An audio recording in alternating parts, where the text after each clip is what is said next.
നമസ്കാരം, എൻ്റെ പേര് ഹരികൃഷ്ണൻ. പുസ്തക ആസ്വാദനം എന്ന ഇനത്തിൽ വി ഷിനിലാലിൻ്റെ ഇരു എന്ന നോവലിനെ കുറിച്ച് സംസാരിക്കുകയാണ് ഞാനിവിടെ. History is a set of lies agreed upon. വിശ്വവിഖ്യാതനായ നെപ്പോളിയൻ ബോണപ്പാർട്ട് പറഞ്ഞതാണ്.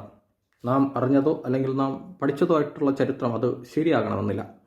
ഇത്തരത്തിൽ ചരിത്രത്തിൻ്റെ പുസ്തകത്താളുകളിൽ നിന്ന് പുറത്താക്കപ്പെടാൻ വിധിക്കപ്പെട്ട സാധാരണ ജനവിഭാഗങ്ങളുടെ ശബ്ദങ്ങളെ ആധുനിക സാഹിത്യം അടയാളപ്പെടുത്തി വരുന്നുണ്ട്. ഇതുപോലൊരു രചനയാണ് ഇരുവ്. പേരുകൊണ്ടുപോലും പുതുമ അവകാശപ്പെടാൻ കഴിവുള്ള ഈ രചനയിൽ ഒരു വലിയ വംശാവലി അടങ്ങിയിട്ടുണ്ട്. അത്ര തന്നെ പേരുകളും.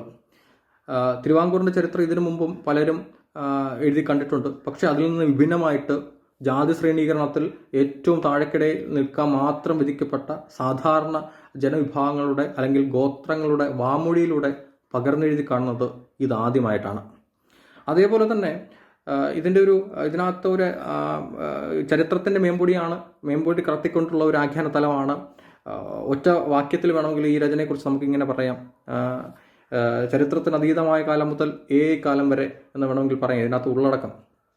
പക്ഷേ ഇതിൻ്റെ ഒരു സഖ്യപർവ്വതം മുതൽ പടർന്ന് പന്തിച്ച് കിടക്കുന്ന ഇതിൻ്റെ ഒരു ആഖ്യാന തലം ഇടയ്ക്കിടയ്ക്ക് ഹോങ്കോങ്ങിലേക്കും ലണ്ടനിലും ഒക്കെ യാത്ര നടത്തുന്നുണ്ട്.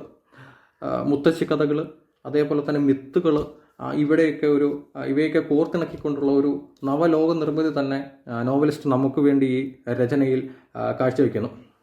പിന്നീട് പറയുമ്പോൾ ഈ നോവൽ ഒരു വീണ്ടെടുപ്പിൻ്റെ സ്വരമാണ്.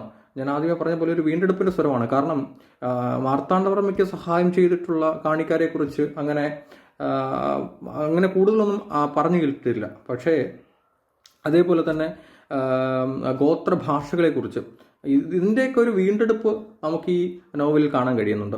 കാരണം ഇന്ന് നശിച്ചുകൊണ്ടിരിക്കുന്ന പല ഭാഷകളും നശിച്ചുകൊണ്ടിരിക്കുന്നു. അതിനകത്ത് ഏറ്റവും പ്രധാനപ്പെട്ട ലിപി പോലും ഇല്ലാത്ത ഗോത്രഭാഷകൾ നാശത്തിൻ്റെ അങ്ങേയറ്റത്ത് നിൽക്കുമ്പോഴാണ് ഇവയെ, അതായത് മലംഭാഷ, വേടഭാഷ തുടങ്ങിയിട്ടുള്ള ഗോത്രഭാഷകളെ പകർന്നെഴുതി അതിൻ്റെ കൃത്രിമത്വമൊന്നും ഇല്ലാത്ത ഈ നോവലിൽ അതേ രീതിയിൽ അദ്ദേഹം കൊണ്ടുവരുന്നുണ്ട്. ഇത് വളരെ ശ്രദ്ധേയമായൊരു സംഭവവികാസമാണ്. അതേപോലെ തന്നെ ഈ പേപ്പാറ ഡാമിന് വേണ്ടി കുടിയിറക്കപ്പെട്ട സാധാരണ ജനങ്ങളുടെ ജീവിതം, അപ്പോൾ ഇതിനെയൊക്കെ അതിൻ്റെ ആ നേരായ ദൃശ്യം തന്നെ ഇദ്ദേഹം തൻ്റെ നോവലിൽ ഇങ്ങനെ പ്രകടമാക്കുന്നുണ്ട്. പിന്നീട് പറയുമ്പോൾ ഇത് തിരുവിതാംകൂറിൻ്റെ ചരിത്രം മാത്രമല്ല ഇതിനകത്ത് പറയുന്നത്. ഇത് ഇന്ത്യയുടെ കാര്യങ്ങളെക്കുറിച്ച് പറയുന്നു, ഇന്ത്യയിൽ നടന്നിട്ടുള്ള പ്രധാന സംഭവങ്ങളെക്കുറിച്ച് പറയുന്നുണ്ട്, ആ സമയത്ത് നടന്ന ആഗോള കാര്യങ്ങളെക്കുറിച്ച് പ്രതിപാദിക്കുന്നുണ്ട്. പിന്നെ കേരളത്തിൽ നടന്നിട്ടുള്ള രാഷ്ട്രീയ അല്ലെങ്കിൽ സാമൂഹികമായിട്ടുള്ള മാറ്റങ്ങൾ, അതിൻ്റെ പ്രധാന സംഭവ വികാസങ്ങൾ, ഇവയൊക്കെ വളരെ കാലഘട്ടത്തിനനുസൃതമായിട്ട് കാലഘട്ടത്തെ വളരെ ക്രമമായിട്ട് തന്നെ അടുക്കും ചിട്ടയോടും കൂടി നമുക്ക് പ്രതിപാദിക്കുന്നു, നമ്മുടെ മുന്നിലേക്ക് കൊണ്ടുവരികയാണ് ചെയ്യുന്നത്. അതിനകത്ത് നമുക്ക് ഈ നോവലിലെ കാലഘട്ടങ്ങൾ പോകുന്നത് നമുക്ക് അറിയത്തേയില്ല. കാരണം നമുക്കിങ്ങനെ തോന്നൽ പോലും ഉണ്ടാവുന്നില്ല. പിന്നീട് പറയുമ്പോൾ ഈ നോവലിൽ കടന്നു വരുന്ന കുറേ സൗഹൃദങ്ങളുണ്ട്.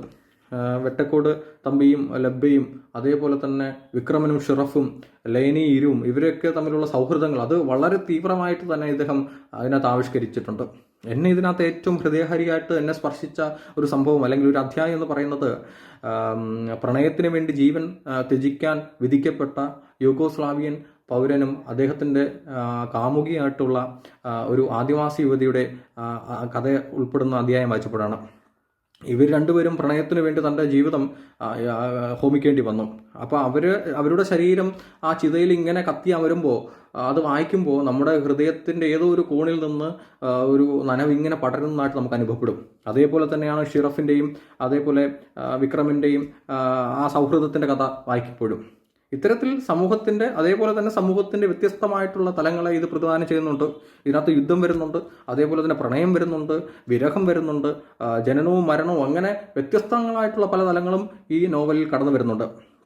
ചില സമയങ്ങളിൽ ഈ പറയുന്ന ഭാവനയുടെ ലോകത്ത് ഇങ്ങനെ വിരാജിച്ച് നിൽക്കുന്ന സഹൃദയനെ ഈ പറയുന്ന വർത്തമാനകാല സമസ്യയിലേക്ക് കൊണ്ടുവരുന്ന ചില അധ്യായങ്ങളുണ്ട്. ഈ സമയത്ത് ഈ നോവൽ ഫിക്ഷൻ എന്ന് പറയുന്ന തലം വിട്ടിട്ട് കുറച്ചും കൂടെ അക്കാദമിക്കായിട്ടൊരു സ്വഭാവമാണ് കൈവരിക്കുന്നത്. വളരെ മികച്ചൊരു രചനാശില്പം തന്നെ. അതായത് ഞാൻ പറഞ്ഞല്ലോ, ഭൂതകാലത്തിൽ നിന്ന് വർത്തമാന കാലഘട്ടത്തിൽ നിന്ന് ഭൂതകാലത്തിലേക്ക് ഒരു കഥ പറയുന്ന രീതിയിലാണ് ഇതിൻ്റെ ഒരു രചനാതന്ത്രം മുന്നോട്ട് പോകുന്നത്.